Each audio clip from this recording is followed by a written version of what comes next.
I just want to start by saying, whether you think Demon Slayer is the best thing since FMA Brotherhood and HunterxHunter 2011 combined, or the worst thing since Berserk 2017. So we cool? Yeah, we cool. You have a constitutional right to be a dumbass! Go. I've seen no more. According to Box Office Mojo, Demon Slayer Mugen Train grossed about $454 million worldwide.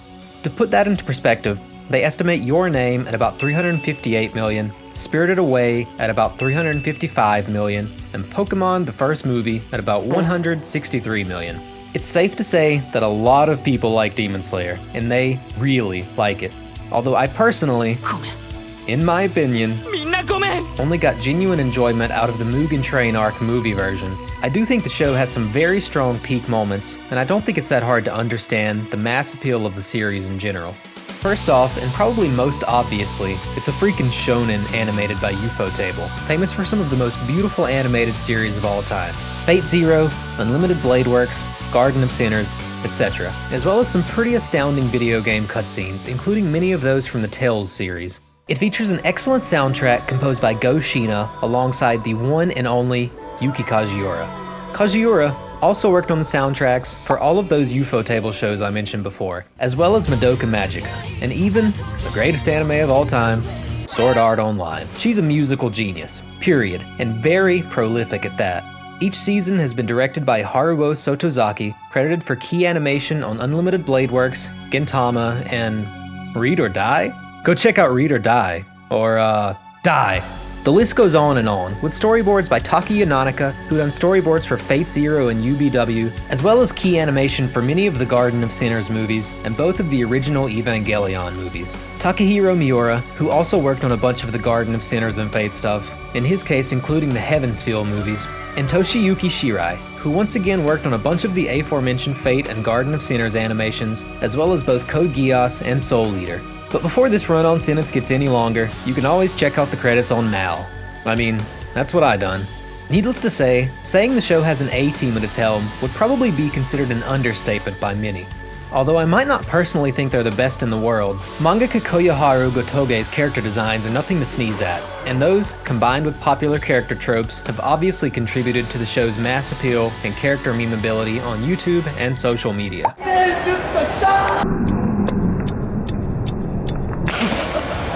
As well as this A-team crafting a show where essentially every frame has a beautifully obsessive touch to detail and visual fidelity and visual effects that a lot of people actually like for once, they make interesting use of the actual scenes of the fights and how characters move around them. Demon Slayer also doesn't shy away from extended episodes, odd episode counts, or the movie format, which tells me the creators probably care more about satisfying what they deem the appropriate length for an arc, rather than cleanly filling out a season's worth of episodes. Although the show is exceedingly heavy on its tropes, it does have some pretty strong ones, especially in the core cast, and occasionally uses them to creatively do things like foreshadow near-death escapes that would otherwise seem like they were contrived or pulled out of thin air. Much more uniquely, it features a shonen protagonist who is not the least bit interested in becoming the head Captain Pirate King of the Hidden Leaf Demon Slayer Corps or whatever, but is instead entirely focused on saving his sister, whatever the means may be. The most obvious means just so happens to be becoming a godly demon slayer. That's definitely a bit more relatable and grounded as a character motivation.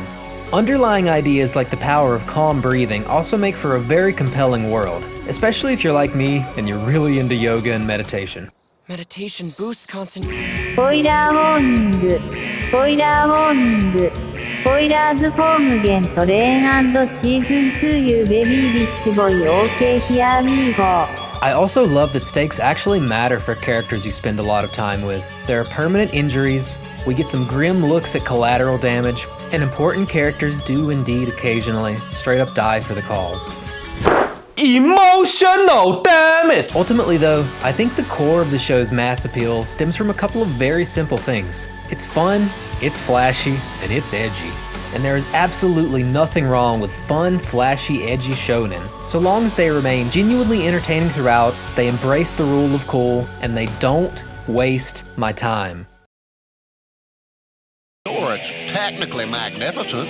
I mean, you know where to put your fingers and all. I hear a lot of people say this show has great pacing, which I think it often does, typically outside of battle, ironically, in those moments when characters suddenly realize they have the ability to shut up for more than 10 seconds at a time, and when the show embraces the art of show don't tell, instead of explaining every minute detail of a battle. At least on the macro scale, the pacing is pretty darn good for a shonen. What feel like major events or conclusions to arcs don't take 50 episodes at a time to occur. Moment to moment, on the other hand, unfortunately, characters frequently do something on screen for a couple of seconds and then stand still explaining what they just done, when it was perfectly obvious through the animation alone. When they're not giving you a text dump play-by-play, You don't say! they're usually rambling incessantly about whatever their primary character trope is. Those tropes do tend to reinforce and foreshadow themes present throughout the corresponding arcs, but I find the sheer number of these lines often feel like a distraction from the much more entertaining spectacle of the battle itself, which is constantly interrupted by the trope-fueled one-liners littered throughout. Remember episode 22? Pepperidge Farm remembers. When the show felt it necessary to introduce the Hashira one by one multiple times in a single episode? How about when the show explains a situation through one character's exposition dump, only to have another character show up immediately afterwards and explain the same exact thing all over again through more exposition? Ultimately, I've come to the conclusion that all of these writing habits are there for a very simple reason. Despite all of its edginess and dark themes, despite the multitudes online who would argue otherwise, Demon Slayer is written and directed in such a way as to Allegedly! be more easily understood Allegedly! by its target demographic, by children. You take that back! And no, I'm not saying I want Miss Boob Window's bath scene censored. I'm gonna be honest with you. I'm kind of retarded. Neither do I think it's problematic that slapped what's-her-face on the butt. These are fictional characters in a fictional story, and that is my hill to die on. I'm not even trying to say that repetition is inherently bad. Repetition legitimizes. Repetition legitimizes. I'm just not sure that I have as much patience these days for a show that stares me straight in the face and says, I'm gonna blatantly waste your time. But anyways, fun, flashy, and edgy, right? But just when you think it's reaching absolute peak flashy fun and edgy in the adult Nezuko fight scene, instead of getting a full episode of something like this of all things, No! God, please, no! No! we get like 5 minutes split between 2 episodes, including the dream sequences and all of the stuff in between. In a series where so many things take so long to happen and are so unnecessarily repetitive, we get, in reality, 2.5 minutes of this fight animated before the show has to put a muzzle back on Nezuko and immediately starts asking me to care about its moral ideas again. I'm sorry, Demon Slayer, but I don't care about your moral ideas at the moment. I care about the wicked hype Demon v Demon fight you hyped up last week. That was cool, and this is kinda boring. 誰も鬼化を派手にやれなんて言ってねえぞ But I can't just leave it at that in the video, can I? So, what are Demon Slayer's moral ideas anyways? Well, Tanjiro is obviously our moral compass as the protagonist, and his unwavering conviction seems to be that every individual, no matter how seemingly irredeemably evil, is still worth a chance at redemption. Classic shonen idea, no problem. This conviction of his obviously ties in well with his desire to keep Nezuko around despite the risk. Also supporting this theme, and I do think this will continue having not read the manga, is the idea that seemingly evil people are typically, if not always, on some level, victims themselves of the tragedy of circumstance, or their more corrupt leaders and their more corrupt leaders above them. Once again, classic shonen ideas, and that's not inherently bad. But first off, it feels like every time we get a taste of this idea, it's about some dude who's just now dying and has been screaming about nothing but his admittedly theme-related tropes and his fancy new abilities for the past hour. Those tragic circumstances would also be more salient if they were more often focused on purely circumstantial things, as they admittedly were in the case of Rui's physical condition. Things like poverty, government corruption, war, and all the sorts of things that are further outside of individual human control, and the potential counter theme of personal fucking responsibility. But instead, this time it's just even more seemingly irredeemably evil humans.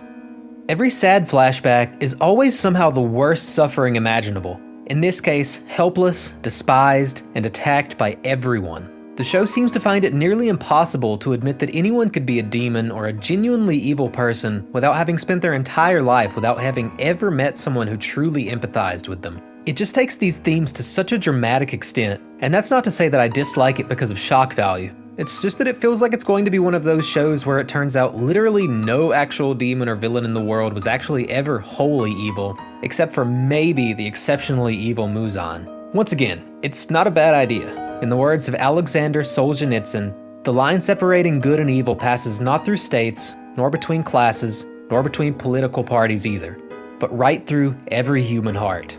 Perhaps the problem for me is just that there are so many nameless characters in the show who still seem evil, even when it's clear the following cases were influenced by the circumstances of the culture surrounding the entertainment district and the Oiran, where beauty is essentially worshipped above all.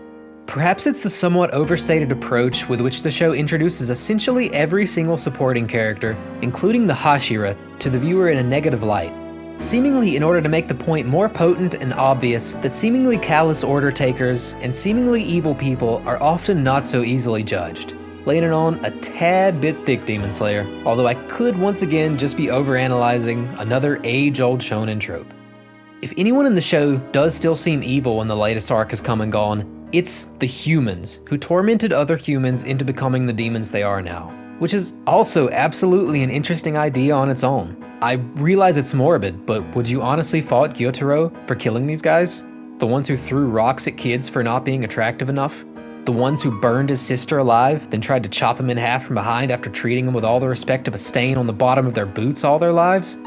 Even knowing the cultural circumstances and seeing the idea that I think they're obviously trying to convey, for some reason I can't shake the feeling while watching this show that some people can, and that these people in particular must be evil and psychopathic for some reason. And it runs at odds with what I feel absolutely certain the show is trying to convey overall. They certainly don't always seem like they represent the tragedy of circumstance aptly, though perhaps I initially failed to latch on to the idea that this was simply how he seen them. Ultimately, I could yell all day about bad conveyance, or how it seems like a muddy telling of an actually fairly powerful individual moral lesson, or multiple interesting moral ideas that come off as being at odds with each other somehow, for this or for that reason. But what's important is, for some reason, whatever it may be, this was what I felt watching it. And something obviously never clicked for me. Whereas the themes present in Attack on Titan, the cruelties humans can inflict on other humans under the worst circumstances, influenced clearly by the history of world wars, authoritarianism, propaganda, labor camps, the just following orders mentality, etc., resonated with me. For some reason, I personally just couldn't seem to fully buy into the somewhat similar ideas working in the background here in Demon Slayer. I do have a few other minor gripes, but they're nothing worth writing another paragraph over, especially when many of them have been talked about online plenty already. Overall, I think your enjoyment of this show will largely depend on whether or not you can buy into these moral ideas, and perhaps even more importantly, whether or not you can buy into the tropes themselves, since I'm convinced that 50% or more of the dialogue is people yelling about their tropes and bouncing their tropes off of their opponent's tropes. Essentially every character, main cast, Hashira, or a demon has one main trope, or a theme, if you want to waste a good word, and you're going to be hearing about it. Once a character has mentioned their trope during battle, you can rest assured that for at least the next 5 minutes, they'll either be yelling about their trope, calling out attack names, or announcing new power-ups. Do not say anything. The time for words is long past. It will also depend, of course, on whether or not you have the patience for what we have perhaps come to expect from shonen pacing. Seemingly endless, pointless repetition. Talking and talking and crying and talking and talking. Just like this video. Anyways, I imagine I sound a bit harsh, but I don't regret my time watching it, though much of that time was spent at 1.2 to 1.5 times speed. Try it out sometime. So it was a somewhat positive experience, even if not consistently. I'm somewhat tempted to go back and binge it this time and see if my opinion changes, even if only out of morbid curiosity. This is one of those weird cases where I think there are plenty of 10 out of 10 moments and production that you often can't take your eyes off of in an otherwise fairly middle-of-the-road shonen with some interesting ideas and a pretty cool world. And as much as I've said here with compelled irritation at certain elements, I don't believe there's any objective way to determine how good or bad an anime is. You know, that's just like, your opinion, man. At the end of the day, consensus opinion means nothing in the face of an individual's favorite show, or a show that commits all of that individual's most loathed personal anime sins. So obviously, your results will vary. Perhaps that's why I still enjoy going into such obsessive depths on a show that I don't even like that much. I think my quote-unquote job as a quote-unquote anime analysis / review guy is to explain how I felt and, if I can figure it out, why I felt that way. So hopefully you can better understand my perspectives, how they relate to yours, and whether it's an opinion that you, personally, can take something meaningful away from. If I've managed to do that, and hopefully entertain and teach you a little along the way, hey, why not smash that subscribe button and notification bell, and drop a comment below letting me know what you liked or disliked most about Demon Slayer or this video.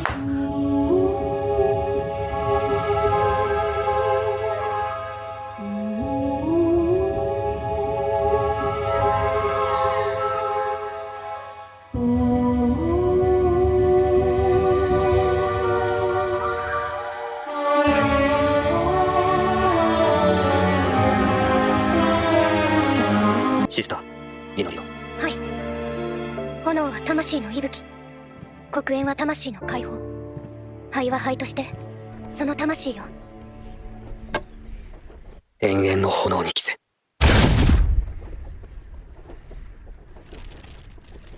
ラートム。ラートム。